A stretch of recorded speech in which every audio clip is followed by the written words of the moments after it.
سڵاوتان لێبێ بەڕێزان. ئێرە فیستیڤاڵی بەهاری خانمانە بۆ باڵاپۆشی و ئەو خاتونانەی کە دەستڕەنگینی یاخود خاوەنی کار و پیشەی خۆیانن لێرە بەرهەمەکانیان عەرز کردووە. من دەمەوێت لەسەرەوە قسە بکەم بزانم ئایا باڵاپۆشی بەڕاستی ڕێگری ئەکا لەوەی کە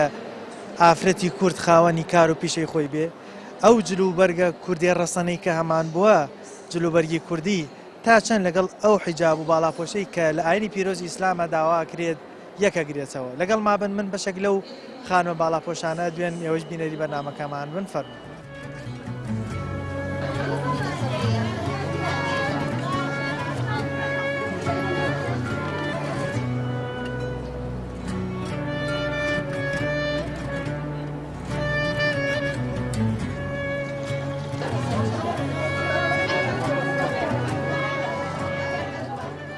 باسێکی گرنگم جۆرە فیستیڤاڵانم بۆ بکە بە تایبەت بۆ خانمانی باڵاپۆش. بەناوی خۆی بەخشندە و میهرەبان. دیارە ئێمە ئەم سێ ڕێکخراوە یەکگرتووی خوشکان، ڕێکخراوی خوشکانی ئیسلامی، پەیوەندیەکانی خوشکان، ئەم سێ ڕێکخراوە ئەم فیستیڤاڵە وەکو کارێکی پێکەوەی ئەنجاممان داوە لە چوارچێوەی کار و چالاکیەکانمانە کە چەند ساڵێکە کاری پێکەوەی ئەەکەین. ئەم فیستیڤاڵە لە سەروبەندی هاتنی بەهار و نەورۆز و مانگی پیرۆزی ڕەمەزان کە لە بەردەمایە، ئەم فیستیڤاڵە پێمان باش بوو کە وەکو کارێکی پێکەوەی ئەنجامی بین بە مەبەستی هەندانی خوشکانمان بۆ دەرخستنی تواناکانیان، بۆ دەرخستنی ئەو ڕۆڵەی کە ئەیبینن خوشکان کە لەسەر پێی خۆیان وەستاون و هەندانێک بێت لە بوارە جۆر بە جۆرەکانە. ئەم فیستیڤاڵە ڕەهەندی ڕۆشنبیری هەیە، ڕەهەندی ئابووری هەیە، ڕەهەندی هونەری هەیە، واتە خانمان لە هەموو بوارەکانە توانەکانی خۆیان دەرئەخەن. لە ڕۆژی یەکەمە پانێڵ هەیە لەسەر ئافرەت و ئابووری وەکو ڕەهەندە ئابووریەکەی و ئەم دوکان و شتانەش هەیە کە بۆ نمایشکردنی هونەر و دەستی خانمان. ڕۆژی دووەم پانێڵێکی تایە لەسەر خێزان، ڕۆژی سێمیش خەڵاتی دایکی نمونەیی تایە، ئەو دایکانەی کە ڕۆڵی بەرچاویان هەبووە لە پەروەردەکردنی مناڵەکانیان و بە ڕەنجی شانی خۆیان توانیویانە ژیان بەسەر بەرزانە بگوزرێن. مامۆستا باسی ئەوم بۆ بکە تا چەند ئافرەت و کولتوری کوردی ئەمە ئاوێتن لەگەڵ باڵاپۆشیە، لەگەڵ ئەو ڕێساوێسانی کە لە ئاینی پیرۆزی ئیسلامە بۆ خانماندانە. بێگومان بەشێکی چالاکی ئەم فیستیڤاڵە نمایشی خانمانە کە بە جلی ڕەسەنی کوردی لەگەڵ حیجابیش هەردووکی پێکەوە. جلی کوردی کە مۆرکێکی نەتەوەیی کوردانە، زیاتر ئەگەر سیر بکەیت زۆر باڵاپۆشی، سیمای باڵاپۆشی لە جلی کوردیەوە سەرچاوی گرتووە و پێوەی دیارە. بۆیە ئێمە هاندانی خوشکانمان بۆ پاراستنی ڕەسەنایەتی بە جلی کوردیش کە مۆرکێکی داپۆشراوی لە کۆمەڵگەی کوردیا هەبووە بە درێژایی مێژوو، ئەوە بە هەمان شێوە وەکۆڵێ هانی خانمان بین، چونکە بەڕاستی ئەمڕۆ کچە مۆدێل و هەندێ بابەت هەیە کە بەداخەوە یعنی لە جیاتی ئەوەی کە دەرخەری جوانی عەقڵی و فکری و ڕۆڵی گەورەی ئافرەت بێ بە شێوازێکی تر بەداخەوە سلبی ئەوە ئەکرێ. بۆیە ئەمە هەندانێکی باشە بۆ خانمان کە بەجلی ڕەسەنی ئیسلامی کوردیەوانێ بتوانن نمایشی جلی خۆیان بکەن و ئەو جلە جوانە وەکوڵێ تەشجیعێک بێ بۆ کچانی گەنجمان. مەسەلەی کارکردنی ئافرەتی باڵاپۆش و باڵاپۆشیەکەی ئایا ئەم دووشتەی ینی ئەکرێ بەیەکەوە ئافرەتێکی باڵاپۆی خاوەن کار و پیشە خۆشی بێ، یاخود ڕێگری هەیە لە ئیسلامە بەرامبەر خانمێک کە حیجاب بێ و ڕێگری لێ بکا کە کار بکات؟ لە ڕاستیە باڵاپۆشی هیچ ڕێگر نییە لەبەردەم تواناکانی ئافرەتە و ئەو ڕۆڵەی کە ئافرەت ئەیبینێ هەر بە عەمەلی و بە پراکتیکی، یعنی سەیری کۆمەڵگای ئێمە بکە، ئافرەت پەرلەمانتارە، ئافرەت وەزیرە، ئافرەت مامۆستای زانکۆیە، ئافرەت ئەندازیارە، ئافرەت دکتۆرە، ئافرەت مامۆستایە، هیچ ڕێگریەکیش نەبووە بە پێچەوانەوانێ ئەو ئافرەتە باڵاپۆشەی کە لە شوێنە زۆر بە زۆرەکانە ڕۆڵ ئەبینن جوانترین نمونەیان پێشکەش بە کۆمەڵگاکەیان کردووە، نە بەشایەتی خۆمان، تەنانەت بەشایەتی نارانمان کە ئافرەتی باڵاپۆش چەند توانیوێتی لەبەر ئەوەی هەڵگیری پەیام و فکرێکی قوڵی ئیسلامیە کە هەموو بەها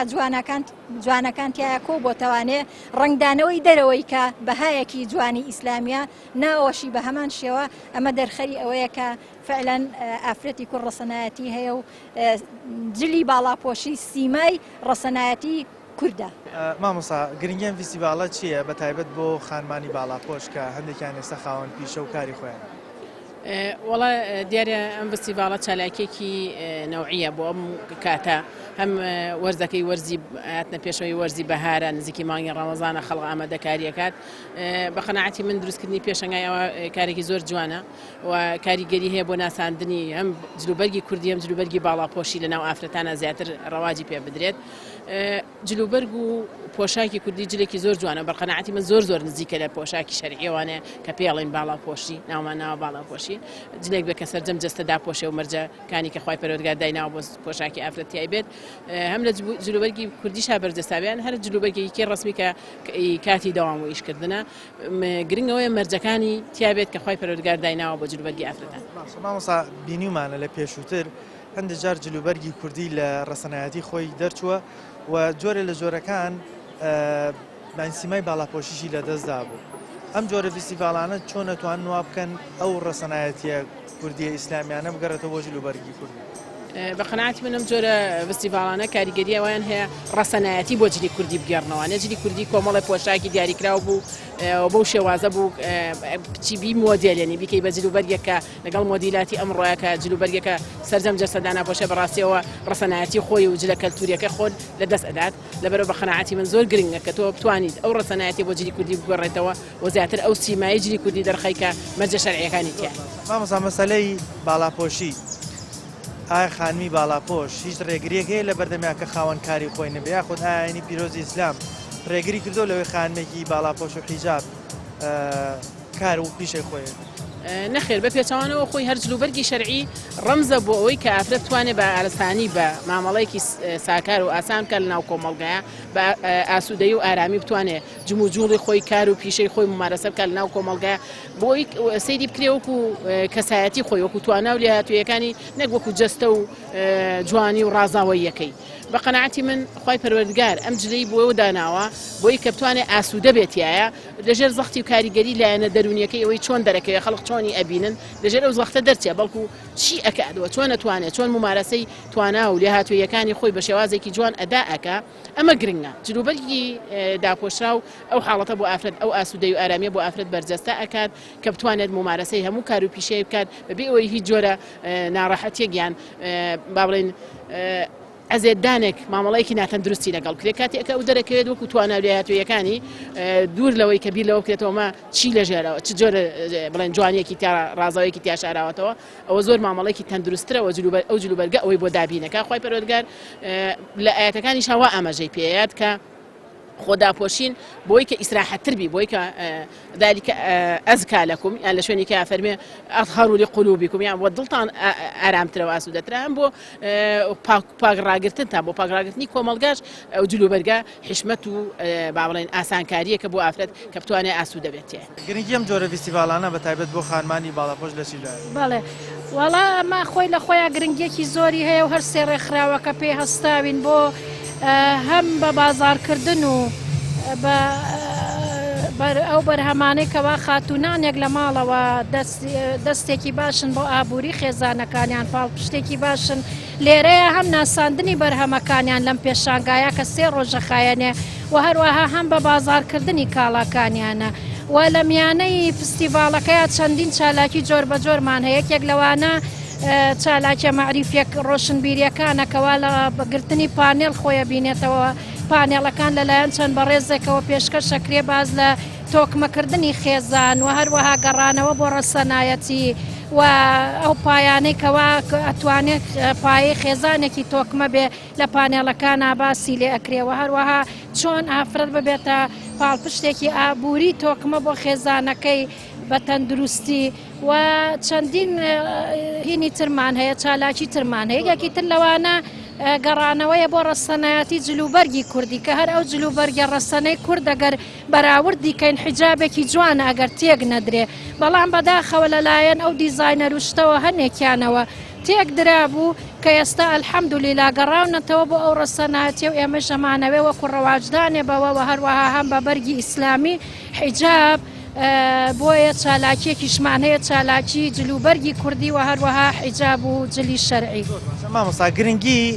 باڵاپۆشی و حیجاب بۆ خانمانی کورد لەم سەردەمەی خۆمانە لە چێ؟ وەڵا ئێستاکە زۆر پێویستە کە چونکە ئەوە شتێکە ئەمری خوای گەورەیە و شەرعەکە داوامان لێ ئەکا بۆیە نابێ بهێڵین ئەو شوناسەمان کاڵ بێتەوە چونکە ئەوە شوناسی ئیسلامەتیمانە ئێمە هەویەی ئیسلامیمان ئەو حیجابەیە بەوە ئەمە ئەناسرێن لەبەرەوە پێویستە ئەوە تۆخکەینەوە لە ناو خەڵکیە لە ناو کچانمان لە ناو ژنانمان کە ئەلحەمدولیلا بەگشتی باشە بەڵامە بێ نەهێڵین کاڵ بێتەوە نەهێڵین هیچ شتێکی تەسیریان تێکە نەهێڵین ئەو مۆدیلات و شتەکەیەتە ناوەوە تەسیر بکە لەو حیجابە جوانە ئەو بەرگە جوانە تێک بات و بزانن کەوە ئەمە ئەمرێکی پەروەردگارە لە قورئانی پیرۆز و هەروەها لە سونەتی پێغەمبەر صلی الله علیه و سلم ئەمرمان پێکراوە چۆنە ئێمە وا بیگەیەنین نەک تێکیەن ئینشاءالله.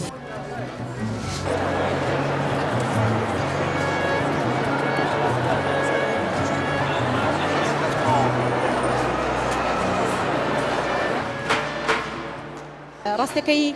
ئەم بیرۆکەیە لەوە سەری هەڵا کە خانمانی بە باڵاپۆشیش ئەتوانن ئەو توانە و جوهدەی هەیەە بیسەلمێنن لە فیستیڤاڵێکی بەو شێوەیە بەیانیکەن بۆ ئەو خەڵکەی کە هێن بینەریانن ئەوانەی کە توانای دروستکردنی خواردنیان هەیە ئەوانەی کە بزنسیان هەیە و ئەوانەی کە خاوەنی کارێکن پیشەیەکن لێرە توانیوانە کە کاڵەکانی خۆیان عەرزکەن و هەم سودمەند بن لە ڕووی دارایەوە هەم ئەو بابەتی بزنسەی کە خسیانەتە ئارە بە خەڵک و بە جەماوەری بناسیێنن. باشە مامۆستا مەسەلەی جلوبەرگی کوردی و خانمی با بڵێن کولتوری کوردی تا چەند ئاوێتەی لەگەڵ خانمانی کوردی خۆمان؟ ئەتوانم بڵێم جوانترین و پۆشتەترین جل کە میلەتی ئێمە بۆی بگەڕێتەوە جلوبەرگی کوردیە دایکانی ئێمە ئەوانەی کە نەرکەکانی ئێمە پورەکانی ئێمە یعنی جوانترین جل کە لەبەریان کردو و خۆیانی پێیان پۆشتە کردووە کە لەو کاتەیە وەک پێویستیش دین پێیان نەگەیشتووە زۆر ملتەزیمتر بوون حتا یەکێ لەو شتانی کە بەکاریان هێناوە چەفتە بووە یاخود با بڵێن کۆڵوانە بووە کە ئێستا ئەلحەمدولیلا خەڵک بۆی گەڕاوەتەوە دەیان پۆشێ بۆی گیانیان جسمیان دەرنەخات ئەمە پێمانەڵێکی پێمانەڵێن کە جلی کوردیش ئاوێتەی باڵاپۆشیە ئەگەر ئێمە بمانەوێت تێکی نین بەداخەوە زۆر دەستێ بۆ تێکدانی ئەو کولتورە جوانەی کورد کە جلی کوردیە ئێستا ئەیبینین سیمای تێک چووە بەڵام ئەلحەمدولیلا بە جهدی توانای کۆمەڵە خاتوونی دەزڕەنگین و لێهاتوو توانیویانە ئەو بەها جوانەی جارێکی تری کوردەواری بگێڕنەوەوانە. باشە مامۆستا مەسەلەی باڵاپۆشی ڕێگری لە ئافرەتەکات کە خاوەنی کار و پیشەی خۆی هیچ کات باڵاپۆشی ڕێگر نییە لە بەدەستێنانی کەسێک یا توانایەک کە ئافرەت هەیەتی بنمونە خاتوشفامان هەیە لە سەردەمی عومەری کوڕی خەتاب ڕەضا ڕەحمەتی خوای لێ بێ کە کراوە بە سەرپەرشتیاری بازاڕ لەو کاتەیە و لە ئێستاشا زۆر خانممان هەیە ئەلحەمدولیلا حتا سەرمایەدارە خۆی خاوەنی کارێکی خۆیەتی بزنسەکە و هەمانە دوکانارە هەمانە خاوەنی براندێکە بە تایبەت بۆ خۆی بەڕێبانە هیچ کات باڵاپۆشی ڕێگر نییە ئەسڵەن ئەو خاتونانەی باڵاپۆشن زۆرتر حورتر و سربەسترن بۆ ئەوی بتوانن هیچ کێشەیەکیان نەبێ لەوەی کە بزنسکەنەوە بکەنە بکەونە بازاڕ و کار بکەن بەڵام هەموو شتێک سنووری هەیە وەکو شەرع وەکو دین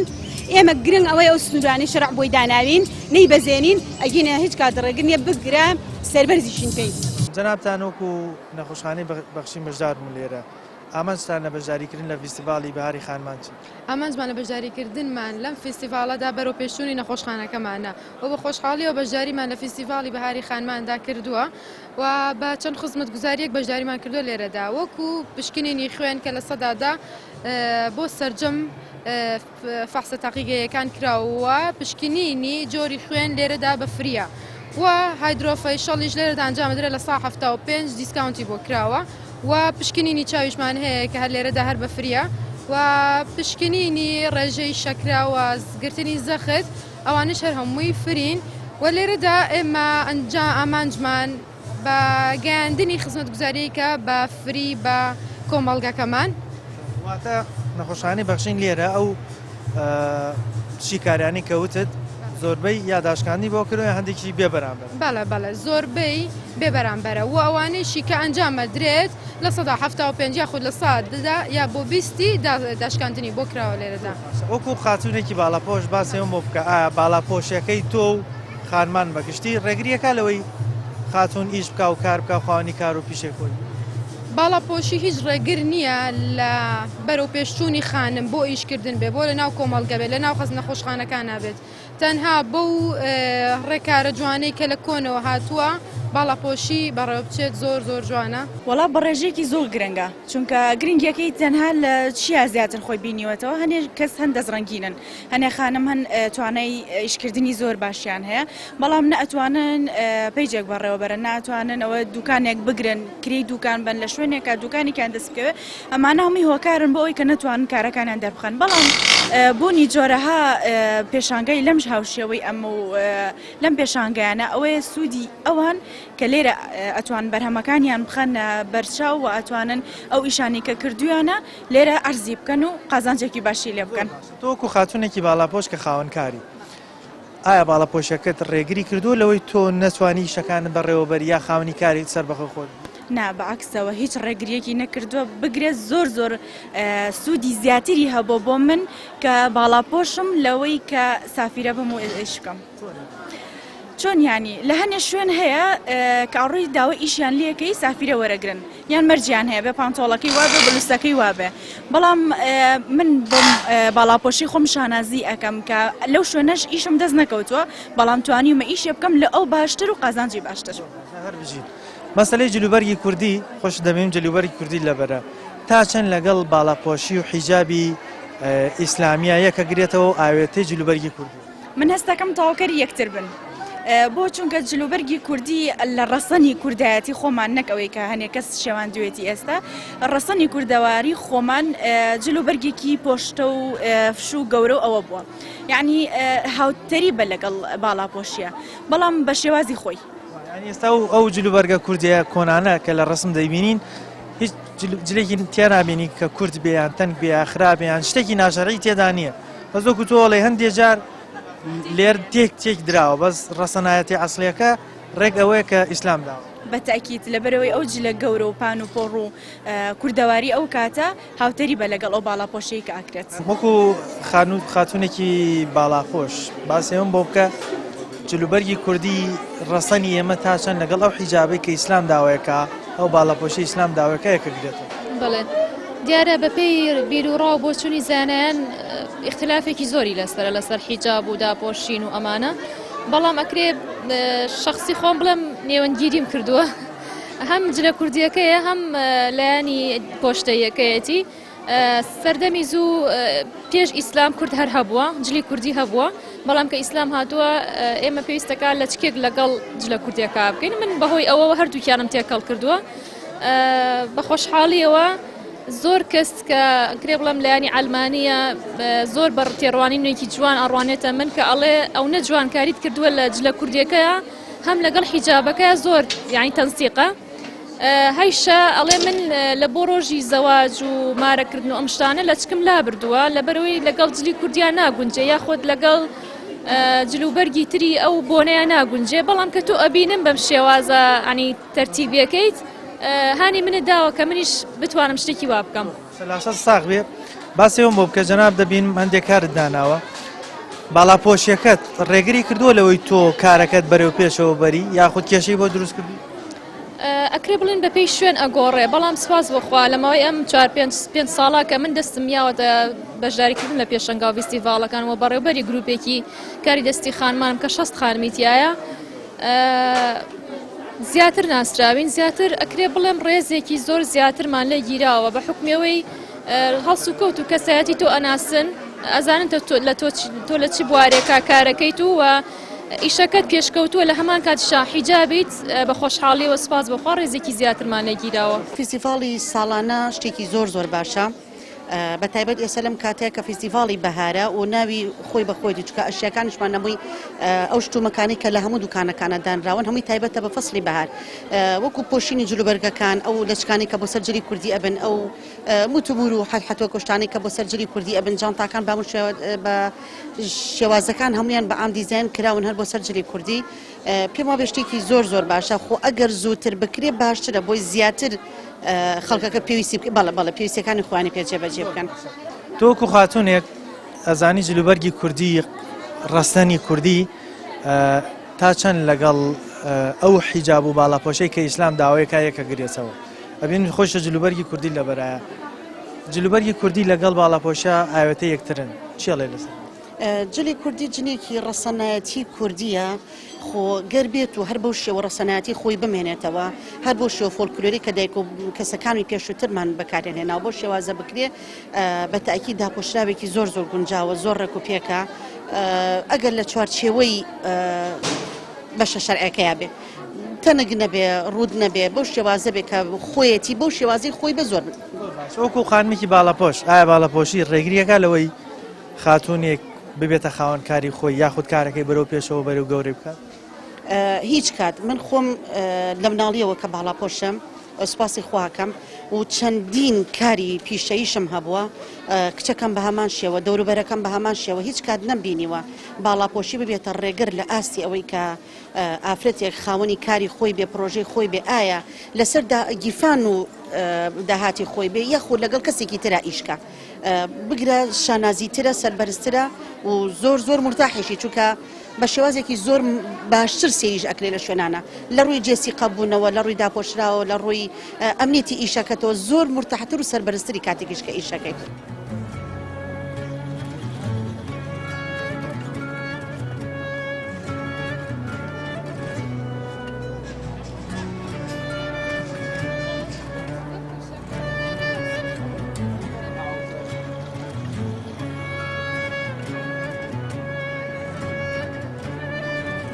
تا چەند گرنگە خاتون کە باڵاپۆش بێ بتوانێت باڵاپۆشەکەی ڕێگری لێ نەکا لە ئیش و ئایا باڵاپۆشی بەڕاستی ڕێگریەکە لەوەی خاتون خاوەنی بکار و بزنسی خۆی وڵی برام یعنی باڵاپۆشی ڕێگری ناکات لە هیچ خۆشیەکی ژیان وەکو پێغەمبەر صلی الله علیه و سلم یعنی زۆر ڕێگە و شتی زۆر پیشان ناوین و هەر هاوسەرەکانی خەدیجە خاتون و ئەوان کە بازرگان بوون و بۆ شێوازە ئەلحەمدولیلا سپاس بۆ خوای گەورە منیش هاوسەرێکی دیندار و ئەلحەمدولیلا تێگەیشتوم هەیە کە هیچ ڕێگری نەبوو لە بەردەمما کە من ئەم خولیا و هینەی کەتیاما بوو بەرجەستەی بکەم و ئەم جلە باڵاپۆشیانە بە خانمی باڵاپۆش حازر بکەم هاوڵاتی عام تا چەند پێشوازی لەوەکەن کە تۆ خانمێکی باڵاپۆشیت و خەریکی ئەم جۆرە کارانی کە خۆ دەنجامی سپاس بۆ خوای گەورە کە خولای مناڵیم بۆ خۆم دەستم کرد بەم ئیشە زۆر زۆر داوایان لێکردم خۆی هەر لە یعنی ئۆنلاینەوە دەستم پێ کرد ئێستا وردە وردە خەڵکیش ئەڵێم یعنی بێنە ماڵەوە بە خێراتنیانەکەم زۆر داوا ئەوانە کرد خولی ئۆنلاینیان بۆ بکەمەوە چکە نەم ئەتوانی ڕاستی یعنی لە هەموو شارەکانە بۆ منە وهەیە لە بەریتانیا ئەڵێ من چۆن فێرکاری بم خولی تەلیگرامم دانا هەر لە ڕێوانێ ڤیدیۆم بۆ کردن و فێرکاریم بۆ داانان ئەلحەمدولیلا ئێستا دەوری 15 تەلەبەی خۆم هەیە کە هەر بەم شێوەیە دوکانیان داناوە و جل ئەدورن لاشتان ساق بێ ئینشاءڵڵا جلوبەرگەکان داوانەی کە دووری لە چی و چی پێکدەن زیاد جلوبەرگەکانمان زیاتر ئەوانەی کە لە سعودیە بەکارێن مالیزیەکان و ئەو یعنی شتانەی کە زیاتر باون لە کووردا لە کوردیا بۆ نمونە ئەو عەبایانەی کە ئێستا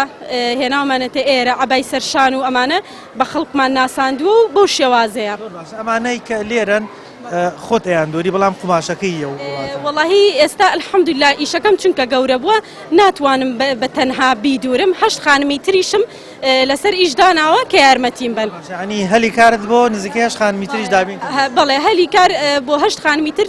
کە تەنانەت لە ماڵەوە ئیشەکەن ئەوە نییە بچنە دەرەوە ئەتوانم بۆ نمونە ئیش و کاری ناوماڵی خۆشیان بکەن و ئاگاداری ماڵ و مناڵەکە و ئیشەکەش بەڵێ من دێک کتێبت بەدەستەوەی باسێکی و کتێبانەمەوە کە بزانش والله من کتێبم زۆر خۆشە حەزەکەم دائما کتێب بخوێنمەوە لەبەرەوەی ئیسفادێکی زۆری هەیە زۆر لەم تەکنۆلۆژیایە باشترەکە ئێستا خەڵک گیرۆدە بۆ پێوەی لەگەڵ کتێب خوێنەوە بینەدە زۆر خوێندنەوانی خۆت لەگەڵ مناڵەکان تا ینی هەوڵدا ئەوانش فێری خوێندنەوە بەڵێ بە تەئکید زۆر جار گۆڤاری تایبەت بە خۆیان ئەکڕم بەروەردە ئەتەکێتی مناڵی مسلمان ئەمێ مناڵەکانم ژیرۆدەی ئالودەی ئەم تەکنۆلۆژیان نەبن کە نەبوویشن ئەلحەمدولیلا تا ئێستاش خەت لە ماڵمانان نییە خۆش بیا باشە گرنگی باڵەپۆشی لەم سەردەمەی خۆمانە بۆ ئافرەتانی کورد لە چیابی هەموو کاتێک ئێمە مسلمانین کەوتمان مسلمان هەموو کاتێک ئەبێ باڵاپۆشی سەرچاوەی سەرەکیمان بێت بەڵام لە ئێستاژدا بە تایبەتی کە ئێستا سەردەمی فیتنەیە بەڕاستی زۆر گرنگی هەیە بەڕاستی حتا بکرێ ئافرەت خۆی بپارێزە لەم فیتنەیە لەم سەردەمەی ئێستا خراپەکاری زۆر بەڵێ زۆر من بە پێویستی ئەزانم هەموو کەسێک لە ماڵەکەی خۆی دەست پێ بکات لە خێزانەکەی خۆی دەست پێ بکات لە کچەکەی خۆی دەست پێ بکات باسێکی ئەوەی بۆ کاکە ئینسان کە خۆی داپۆشی ئەپارێزرێ لە هەموو شتێک هەم لای خۆی گەورە خۆشەویستە هەم لای هەموو مرۆڤێکیش باشە پێ دوایە باڵاپۆشی و حیجاب ڕێگریەکە لە ئافرەتی کورد بێتە خاوەنی کار و پیشەی خۆی ویشەکەی بەرەو پێش بەرێ نەخێ ئەسڵان بە پێچەوانەوە من خۆم کە باڵاپۆشم ئەلحەمدولیلا ئیشی خۆم بمەیە ئەوەنیشی خۆت بەڵێ وڵای لە دایرم بەڵێ بەڵام نەک ڕێگری ناکە بەڵکو زۆریش هاندەرە ئەوترێ باڵاپۆشی و حیجاب بۆ ئەوەیە کە ئافرەت چووە دەرەوە خۆی داپۆشێ کەواتە ئەم چوونە دەرەوەی ئافرەتەکە هەندێک جار بە پێچەوان و لی تێگەیشتون حیجابەکە بۆ ئەوەی ئافرەت چووە دەرەوە خەریکی کارویش بوو بە داپۆشراوی لە دەرەوە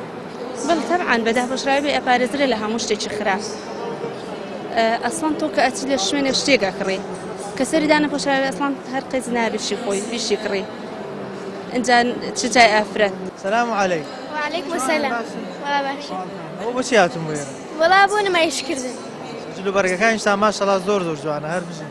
سپاس حەزەکەی کە گەورەش بووی هەر ئاو بە باڵاپۆشی بمێنی بەڵێ جوانە جلوبەرگی کوردی بەلاتەوە بەڵێ باشە دایکت چیت پێڵێ چۆن ئامۆژگاری تەکە بۆ ئەوەی جلوبەرگەکانت ئەوە داوا لەسەر ڕێی پێغەمبەر بڕوا سەڵای سەلام لەسەر ڕێگەی ڕێباز و ڕێگەی پێغەمبەر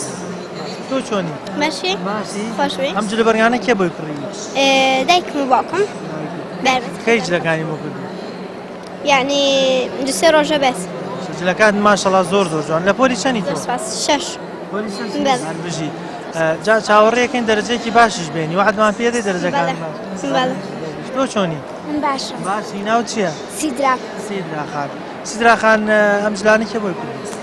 پورم بۆی دوورو چیت بۆیە ناری لێرە سوپاسی باس زۆر پۆلی چەندی سیدراخان پۆلی پێنجی دەرەجەکانت چۆن زۆر باشە بەڵام ئێمە چاوەڕێەکەین تۆ دەرەجەی باشتریش بێنی وعدمان پێدەی نەمرەیەکی باش بین باڵە تۆ چۆنی باشی ماشەڵڵا تۆ کۆڵوانەشت لە کۆڵ کردووە جلەکان زۆر جوان ناو چییە تۆ نزا دەزای مانای ناوەکە چییە بەڵێ مانای چییە تا دوعاکردن زۆر باشە تۆ قەت لە نوێژەکان تا دوعاکەی بۆ دایک و باوکت بەڵێ بە چیەڵێ وڵای وای تەمەنێکی درێژە بۆ خوازم ئەم جلانە کێ بۆی کردی وڵا پورم پورت پۆلی چەندی تۆ شەش پۆلی شەشی زۆر باشە نزاخان وعدمان پێ بدە کە نمرەیەکی باش بێنی لە دەردەکان باڵاپۆشی و حیجاب ئەوەی کە لە ئاینی پیرۆزی ئیسلامە داوا کراوە بۆ ئافرەتان هەمیشە بۆ ئەوەیە ڕێز و شکۆی ئافرەت بپارێزێ لە جلوبەرگی ڕەسەنی کوردەواریش ئەگەر دیقەت بدەن لە وێنە کۆنەکانی قەدیمی خۆمان ئەبینی ئەو جلوبەرگەیە کە ئاینی پیرۆزی ئیسلام داوایەکە جگە لەوەی کە ئاینی پیرۆزی ئیسلام ڕێگر نییە لە ئافرەت بۆی کە خاوەنی کار و بزنسی خۆی بێ بە پێچەوانەوە زۆر هانی ئافرەتی باڵاپۆشیشدا کە کار و پیشەکەی خۆی بکە بەرەو پێشەوە بەرێ بیشتوانێت وەکولایەتەکانە فەرموێ زەکاتیشی لێبدا یارمەتی کەسی دیکەش با بە خۆشحاڵی و ئێستا دەبینین زۆرێک لە خانمانی ئەم میلەتەی خۆمان خاوەن کار و پیشەی خۆیان و هەندێکی شانبوونەتە هۆکار بۆەوەی هەلی کار بۆ هەندێک خانمی دیکەش بڕەخسێنین هیوادارین خی گەورە بەرەکەت بخاتە ناو کار و پیشیان بتوانون زیاتر و زیاتری شەکانیان بەرەو پێشەوە بەرن بەنامەم جارەمان پێشکەشکردن تا بەرنامەیەکی تر و تەوەرێکی تر بەخوای گەورەتانە سپێرم خواتان لەگەڵ